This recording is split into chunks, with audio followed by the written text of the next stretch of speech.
Hello, my name is Christina Kershaw, and I'm going to talk to you today about why cheerleading should be designated as a sport.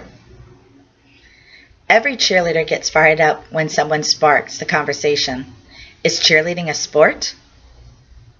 Whether it's a football player in one of your classes or a friend who doesn't understand why you're not involved in something more athletic.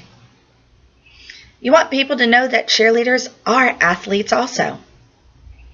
Cheerleading has evolved over the past 20 years from being an activity where selected based on their popularity to now claims more talented athletes. Today, cheerleading involves skills which require the strength of football, the grace of dance, and the agility of gymnastics.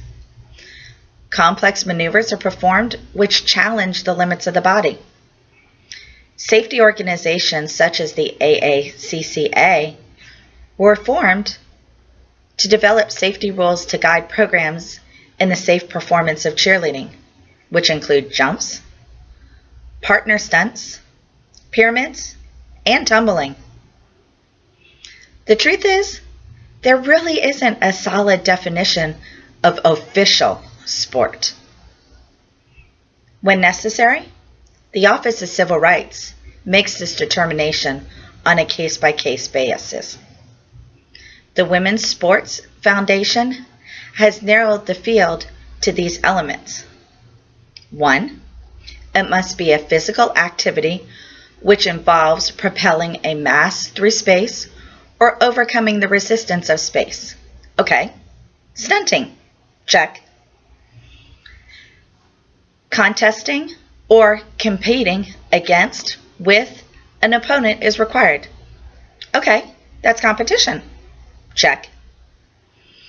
It must be governed by rules that define the time, space, purpose of the contest, and the conditions under which the winner is declared. Okay. Time limit, mat size, score sheets. Check, check, check. Okay. Acknowledgement that the primary purpose of the competition is a comparison of the relative skills of the participants. You know those competitions on ESPN? Those are actually national championships. Okay, check.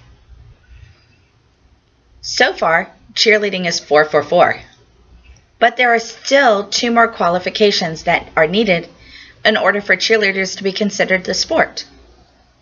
The Women's Sports Foundation makes it clear that any physical activity in which relative performance can be judged or qualified can be developed into a competitive sport as long as 1.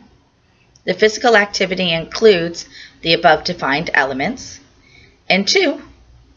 The primary purpose is competition versus other teams or individuals within a competition structure comparable to other athletic activities. Okay.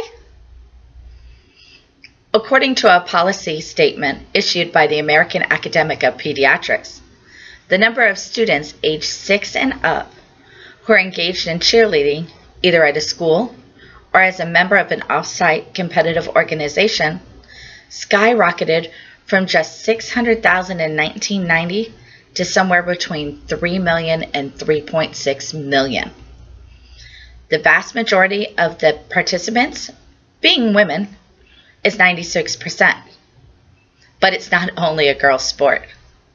More boys are also cheering now. The sport is far beyond this stereo image of fun-loving dance routines, but rather more complex routines that include tumbling, jumps, tosses, and team building, and pyramids. What's more, injury rates are increasing with the age and the skill level due to the more complex tumbling and stunts being performed at all these levels. The result has been a notable increase in the frequency with which cheerleaders fall, sometimes from great heights, with injuries ranging from arms, wrist, head, knees, ankles, black eyes, black and blues, sprains, broken bones, and even concussions. Any of these are serious enough to require a lot of medical attention. Trust me, I know. I have a competitive cheerleader for over 12 years. She's had quite a few of those. It is no longer unheard of to see cheerleaders leaving the fields or mats having suffered permanent injuries or even fatal catastrophe injuries. For those who have not seen cheerleading in 20 years, it really would be an eye-opener. Many of you still think that the world of Annette Funicello, but cheerleading has gone from more recreational, more supportive kind of role to being more competitive and more athletic, which means that the demands placed on these kids are really enormous.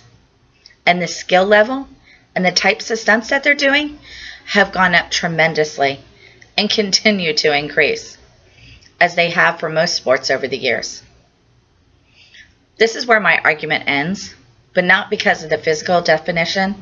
As you can see, cheerleading meets all of the athletic qualifications. The best thing to do when you are in is a cheerleading as a sport debate is provide all the facts. Some folks will still be tough to convince, but I know better. And I hope you do also now. Walk a day in their shoes. You will truly understand what determination, strength, drive, enthusiasm really goes into a cheerleader, not only at the little league, middle school, high school level, but also as a competitive cheerleader. The number of hours of conditioning, passion, and work that goes into what they love is a true sport. Remember, winning an argument will not necessarily win your respect. If people don't respect your program now, just throw the other sport title around and see how much worse they think of you, says Jim Lord, Executive Director of AACCA and a former University of Kentucky cheerleader. Respect is earned, and there are plenty of teams that get it by doing what they are supposed to do and by being good role models. Thank you.